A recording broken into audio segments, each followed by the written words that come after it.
And speaking of which, US is doing containment, as much as they Yeah. can. So the Mm, latest one is the US will ban outbound investments in China's mm, semiconductors, mm. quantum technologies, and AI. So from Yeah. January 2nd. I think this is executive order that has been issued by Biden some time Mm, ago, but now it's finalized. So the yeah. Treasury Department, I think they got out some detailed rules about this. So that's the one thing. But I always feel like these kind of thing, I can see why they do that, but at the same time, again, I feel this could also potentially hurt the dollar because these are investment. We're talking about dollar investments. So I always feel like the best way to protect dollar is to make dollar available and convenient for people to use. But when you say you cannot invest here, you cannot invest that, you limit dollars investment, isn't it? That's exactly correct. That's exactly what you're doing. You are, again, using the dollar as a mechanism for international economic war. Mm-hmm. You are, in fact, waging economic war because this is what this is all about, trying to block the development of China's semiconductor industry. It's ultimately, it's economic. It's not even containment in the end. It is economic warfare. Oh, And then you are horrified and astonished that people no longer trust your currency anymore and no. won't trade with you and look for ways to develop other global systems and trading systems to try and avoid you. But that's exactly what you're doing. Yeah, but but they will continue to do so. I think they will continue even Absolutely no. yeah, even though it doesn't make any sense, but Yeah. because it's not going to stop the investment in China. I mean, China has money and you do can use other currencies to buy things when you're talking about investment, right? So I don't see how that can be really Well, hurting China, right? it So is not going to hurt China. It is going to stimulate development of a further branch of the Chinese economy in a way that the United States, in the end, is going to struggle to compete with. I mean, that's what it's going to do. I mm, mean, all you have to look is at the scale. I mean, China has greater investment opportunities, great mm, investment resources than the United States does. This is something, by the way, the Americans find very difficult to understand because up to now, in any given situation, they've always been able to outspend someone, whoever it is they're up against. But China can actually outspend them if it must, and and this it will. And of course, China has far greater industrial and technological resources and at least equivalent scientific ones. mm, So, I mean, they'll be able to do this, and they'll be able to do this very fast. mm. By 2030, we'll be looking at a completely different situation. The other thing is also the I think related to US, even though this is Mm, Switzerland. So the Bank of International Settlement, BIS, mm, is now considering shutting down its Enbridge project. mm, Um, Enbridge is a CBDC, right? The central mm, bank direct currency exchange mm, mechanism. Well, what's interesting is, first of all, the whole thing, I think it was reportedly so, the way they reported is so wrong. So, like MSN, this is their how they describing this situation. They said, well, Vladimir Putin's Enbridge under fire, BIS weighs shutting down BRICS threat to dollar. I don't think Enbridge has anything to do with Putin. He didn't set it up. no. It was China, Thailand, and UAE's central bank and Hong Kong. And I think this year Saudi joined for mainly for CBDC Mm, exchange. The only thing related to that from BRICS side is BRICS is thinking have some kind of a BRICS bridge similar to Mbridge, mm, but it's yeah. not Putin's Mbridge at all. No. So No.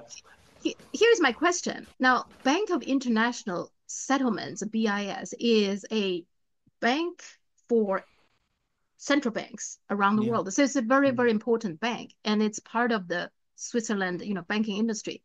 Why do they do something like that to discredit themselves? When you do something like that, people can no longer trust you, isn't it? You are absolutely correct, and it's incredibly wrong and it's incredibly stupid. Even during the Second World War, the BIS continued to function with American and German representatives.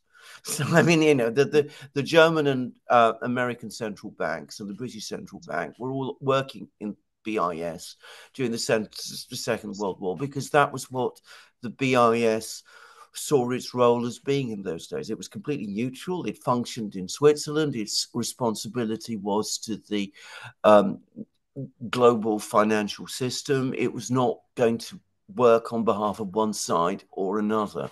But today, it's different. I mean, Swiss neutrality, I think, has almost gone up in smoke, if I have to be honest, which is a tragedy and a great shame from many points of view. I mean, people can be scornful and mocking of the Swiss in the past, and there can be all kinds of cynical things said about them. But I think Swiss neutrality overall had a good role to play. And I have personal reasons for thinking that, by the way, which I don't want to discuss in this program. But that's all gone. They've clearly been leaned on by the Americans to close this down. And let me repeat again, they may talk about Putin, but ultimately it is always China that is at the core of everything. And all that's going to happen now is that, as we saw in Kazan, they're busy setting up an alternative, because of course they can. Yeah. Instead of in the future, if they want to set up things like that, instead of doing that in the BIS, they probably would do it in Shanghai and Hong Kong, those sort of places. Yeah, more reliable places. Yeah. That's exactly right. And that's exactly what's going to happen. Yeah. I mean, it's... Another thing, talking about Switzerland, the neutrality thing, is that they also signed a European Sky Shield initiative. Now, they always say it's for defense, right? They always say that, but fundamentally it's a military alliance. So I think in April, we talked about this, in April, the Swiss People's Party, SVP, they actually, I think, submitted a referendum request. They want to have a referendum about the Switzerland's neutrality. Clearly, for the SVP, they feel strongly they want to have continuing the neutrality policy. So that's why they have this, they want to have a referendum to put in constitution what you can or cannot do being a neutral country. I don't know what happened with that. I can't find anything about this referendum, whether it happened or not. It probably haven't happened. But in any event, well, this is going on, supposedly a referendum is going to happen. The current Switzerland administration just doing everything, totally abandon this neutrality policies now, isn't it? This is exactly correct. That's exactly what they're doing. Now, I haven't heard about this referendum. I heard that there were proposals for a referendum, but I'm going to make a prediction. It will never happen, even if most people in Switzerland want it. And the reason it will never happen is because the Swiss people remain deeply committed to Swiss neutrality. But of course, their political class no longer is. The political class conceives of itself as very much part of the collective West, and they will resist any attempt to hold a referendum that will constrain in any way what Switzerland is going to do. And the thing about Switzerland is, of course, the political class in Switzerland still claims that Switzerland is neutral. They still want to preserve the form of neutrality while stripping all the content away. But the Russians have already straightforwardly said that they no longer think of Switzerland as a neutral country. And I think it's before long most countries in the world will come to the same view. Yeah, I think this referendum actually is the party, the SVP, they want to continue this policy. So they want the people to have a referendum so that people show their support for the neutrality, so that they can limit the government, what they can or cannot do, being a neutral country. I think that's the purpose of this. I know, absolutely. So, and then, and the reason it's not going to happen is because if it did happen, the people would support this referendum. So for that reason, they're going to prevent it. And you can already see what they're going to say. As I said, the political class says we're neutral anyway. So why do we need this referendum? Yeah. that's probably what is going on right now, because they Yeah. submitted in April and we don't see anything, right? Yeah. So Yeah. because nobody wanted to follow up and nobody wanted to Yeah. happen. Yeah. So Yeah. that's probably what's going on. Yeah. Well, but then again, my question is this, like, Switzerland is doing this to undermine its own credibility, its own very important Mm. sector, the banking sector, right? And it's not that long ago, ASML, which is a Dutch company, sanctioned China based on what US asked them to do, also hurting itself. And of course, you're just talking about Germany doing all sort of a self-destructive Mm. things. why why can't they get together? I understand they are small, like Switzerland and Holland, they are smaller countries. But why don't Mm. they get together with Germany and have a good conversation with the United States? Because these things are not just putting tariffs on something, Chinese goods. These are undermining their fundamental country's core businesses. So it's vital for them to resist, right? So if they cannot resist, why don't they get together and have a good conversation with the US, saying, you see, you ask us to do these things that is hurting us, and it's not necessarily helping you in the long run. But nobody want to take the lead to have that No. conversation. Right. You've asked me a question, and it's a question that brings up the sort of sense of despair I have in Europe. The only way I can explain it is that we have a political class that isn't just in Switzerland and Netherlands and whatever, but it's a European political class, which has now become very, very rigid in its thinking, Mm-hmm. and which has become very, very, it feels very much connected to the American project. And they see anything like that as a kind of betrayal of the overall idealistic Western collectivist project. I think the thing to say about this is that for every Gerhard Schroeder that there might be in Germany, and in the political system, and this reproduces itself right across the entire political system in Europe now. For every Gerhard Schroeder, there are 20 Annalena Baerbocks. And that is what one has to face. So you come up against people like that all the time. And they have this very powerful demagogic language that they use. And of course, it's backed strongly by a very, very powerful Atlanticist media. Putin made an absolutely valid point, by the way, which is that in pretty much every single important media outlet in Europe today, if you drill down far enough, you will find an American NGO or think tank or business person or entity that ultimately puts up the money and decides the line that should be followed. And they will always say, if you deviate, if you don't agree to follow these sanctions, you are supporting China, you are undermining the West, you're siding with the autocrats against the Democrats.